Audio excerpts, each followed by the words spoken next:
देखिए, यदि कोई प्यासा मनुष्य समुद्र की ओर दौड़ करके जाए और सोचे कि मैं इस महासागर से अपनी प्यास बुझा लूं, तो वो उससे अपनी प्यास नहीं बुझा सकता। अंजलि भर करके मुंह में डालेगा, लेकिन तत्काल ही तुरंत बाहर निकाल देगा। क्यों? क्योंकि वो खारा जल होता है। कितना बड़ा होता है, अथाह होता है उसका। न उसकी लंबाई है, न उसकी चौड़ाई है, न उसकी गहराई है। कितना गहरा होता है वो, और न जाने कहाँ से कहाँ तक फैल जाए, आगे भी कुछ पता नहीं। तो वो कभी किसी की प्यास नहीं बुझा सकता। लेकिन नदी कितनी छोटी होती है, और उसका पानी कितना मीठा होता है, और इतना पानी मीठा होता है कि किसी भी प्यासे की प्यास बुझा दे। क्यों? इसका कभी आपने कारण जाना है कि समुद्र खारा क्यों होता है, नदी मीठी क्यों होती है? चलिए एक कहानी सुनाती हूँ। प्यासा मनुष्य अथाह समुद्र की ओर यह सोच कर दौड़ा कि महासागर से अपनी जी भर कर के प्यास बुझाऊंगा। वह किनारे पहुंचा, अंजलि भरकर मुंह में जल डाला ही था, किंतु तत्काल ही उसे बाहर निकाल दिया। प्यासा मनुष्य जो था वो असमंजस में पड़कर सोचने लगा कि सरिता की नदी कितनी छोटी होती है, किंतु उसका पानी कितना मीठा होता है। सागर सरिता से बहुत बड़ा है, पर उसका पानी खारा है। कुछ देर सोचने के बाद उसे समुद्र पार से आती हुई एक आवाज़ सुनाई दी। सरिता जो पाती है उसका अधिकांश बांटती रहती है, किंतु सागर सब कुछ अपने में ही भरे रखता है। दूसरों के काम में आने वाले स्वार्थी यूं ही संसार का निसार होकर के निष्फल चला जाता है। आदमी समुद्र के तट से प्यासा लौटने के साथ एक बहुमूल्य ज्ञान भी लेता गया, जिसने उसकी आत्मा तक को तृप्त कर दिया। तो सरिता का जल क्यों मीठा होता है, मैंने इस कहानी में आपको बता दिया। क्योंकि सरिता यानी कि नदी अपना सब कुछ बांट देती है। वो अपने पास कुछ नहीं रखती। बांटते बांटते बांटते बांटते वो अंत में सागर में जा कर के मिल जाती है। और सागर कभी किसी को कुछ नहीं देता। वो सदा लेता ही लेता है, लेता ही लेता है, लेता ही लेता है। वो कभी किसी को कुछ दे ही नहीं सकता। इसलिए स्वार्थी लोग जो होते हैं ना, जो सिर्फ लेते हैं, उनका जो संसार में आना निष्फल हो जाता है। इसलिए समुद्र खारा है, क्योंकि समुद्र सदैव लेना जानता है, देना नहीं। और नदी सदैव देना जानती है, लेना नहीं। इसलिए आपने सुना भी होगा कि वृक्ष कबहु नहीं फल बकै, नदी न सिंचत नीर, परमार्थ के कारणे साधुन धरा शरीर। वृक्ष कभी अपना फल नहीं खाते, नदी कभी अपना पानी नहीं पीती, और साधु सन्यासी जो लोग होते हैं वो तो दूसरों के हित के लिए ही अपना जीवन भी व्यतीत किया करते हैं। इसलिए आपने देखा होगा जो लोग सिर्फ देना जानते हैं ना, उनके पास कितना सुख होता है, कितना चैन होता है। लेकिन जिन्होंने लेना ही लेना सीखा हो, लेना ही लेना सीखा हो, उनकी संसार भी निंदा करता है। आपके यहाँ पर भिखारी भी कोई आ जाता है तो शायद आप दयावश उसको भिक्षा दे दें, लेकिन अधिकांशतः लोग उनको खरी खोटी ही सुनाते हैं। क्यों भाई, तेरे हाथ पैर नहीं है क्या? हट्टा कट्टा तो डोल रहा है, क्यों नहीं खाता कमाता?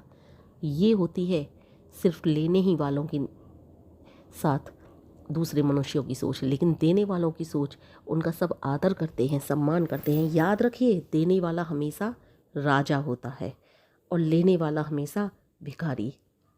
इसलिए देने वाली नीयत सोचिए, लेने वाली नहीं। या आपके पास, मैंने माना शायद धन ना हो देने के लायक, लेकिन कुछ तो ऐसा होगा जिसे आप दान कर सको। कुछ तो होगा ऐसा। मैं ये नहीं कह रही कि आप सिर्फ और सिर्फ हेल्प किसी की करना चाहते हो तो धन से ही करो। अगर देखिए, मदद करने का ना नीयत होती है, मदद करने की नीयत होती है, मन होता है। ये तो सब सोचने की बात है, सब कहने वाली बातें हैं कि धन होता है तभी मदद की जाती है। नहीं, अगर किसी ने मदद करने की ठान ली है ना, तो वो किसी भी रूप में मदद कर सकता है, कोई भी सेवा पकड़ सकता है। आप यदि गार्डनर हो तो पेड़ पौधे एक आध दान कर दिया करिए, तो ये प्रकृति के लिए भला हुआ, ये भी तो एक मदद ही हुई। आप यदि यूट्यूबर हो तो ऐसे ही किसी को भी अनजाने सब्सक्राइब कर दो, ये भी तो एक मदद ही हुई। आप किसी को भी सब्सक्राइब कर रहे हो, मदद कर रहे हो भाई सबकी। तो इस तरह से आप किसी की भी मदद कर सकते हो। केवल कहीं से भी भला कर दीजिए, कहीं से भी सोचिए किसी का भला हो रहा है, बस वो भला ही होगा। आप परोपकारी और बेपरोपकारी की बात मैंने कल एक कहानी सुनाई थी कि एक गिरदड़ गड्ढे में गिर जाता है, बहुत उछल कूद के बाद भी बाहर नहीं निकलता, लेकिन हताश होकर जब बैठता है तो बकरी की मिमियाने की जब आवाज़ आती है तो उसके दिमाग में एक कुटिलता जाग उठती है कि बकरी से कहता है, बहन आओ, यहाँ पर बहुत हरी भरी घास है, मीठा पानी है, आओ जी भर कर पियो। बकरी उसकी लुहावनी बातों में आकर गड्ढे में गिर जाती है, लेकिन चालाक लोमड़ी पीठ पर चढ़कर गड्ढे से बाहर निकल जाता है और हंसकर बोलता है, तुम तो बड़ी बेवकूफ़ हो, मेरी जगह गड्ढे में मरने आ गई। बकरी भी बड़े सहल स्वभाव से कहती है, भाई मैं परोपकार में अपना प्राण दे देना समझती हूँ पुण्य, मेरी उपयुक्ता वक्त तो मुझे कोई ना कोई निकाल लेगा, किंतु तुम निरुपयोगी हो, तुम्हें कोई नहीं निकालेगा। इसीलिए कहती हूँ कि निरुपयोगी मत बनो, कभी भी निरुपयोगी बनने की कोशिश ना करो।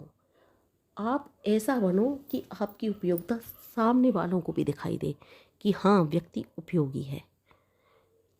देखिए, जो व्यक्ति काम वाला होता है ना, शादी विवाह में भी उसी को सबसे ज़्यादा बुलाते हैं, शादी विवाह में भी उसी को बुलाते हैं, उसी को जल्दी से उसको जाने नहीं देते। अरे भाई तुम क्यों जा रहे हो, कहाँ जा रहे हो, सारी जिम्मेदारियाँ उसके ऊपर थोप देते हैं, क्योंकि वो सबसे ज़्यादा कामकाज का होता है। लेकिन निरुपयोगी को बुलाते ज़रूर हैं शादी विवाह में, सम्मान भी देते हैं, लेकिन जैसे ही शादी समाप्त हुई उसको रोकते नहीं हैं। लेकिन जो उपयोगी व्यक्ति होता है ना, उसे 4 दिन पहले से पूछते हैं, आ जाओ भाई, कब आ रहे हो भाई, और उसको भेजने का भी नाम नहीं लेने देते। तो उपयोगी जो व्यक्ति होता है ना, उसकी सदा पूछ होती है। व्यवहार में भी उपयोगी होता है ना। देखिए, श्री कृष्ण भगवान उपयोगी थे, कितने उपयोगी थे कि हर जगह जा कर के वो जहाँ भी लड़ाई का झगड़े का मामला देखते थे, सब सुलझा दे देते थे।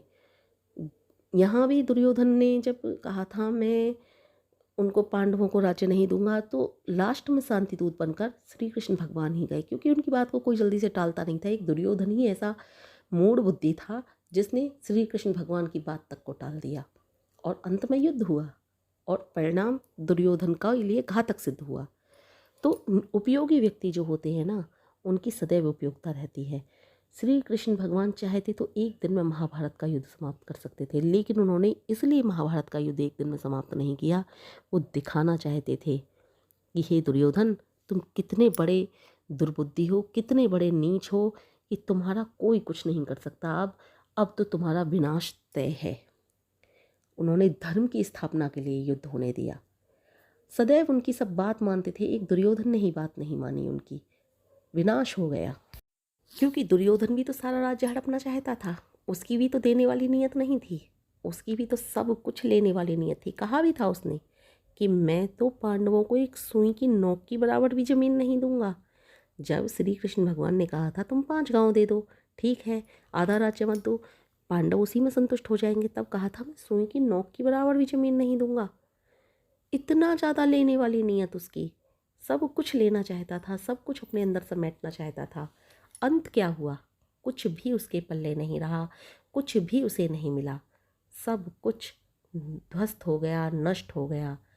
और आज कोई अपने बच्चों का नाम दुर्योधन रखना भी नहीं चाहता, और तो और दुर्योधन जैसी सीख भी कोई किसी को नहीं देना चाहता, क्योंकि उसकी नीयत जो थी वो सब कुछ हड़पने की थी, सब कुछ लेने की।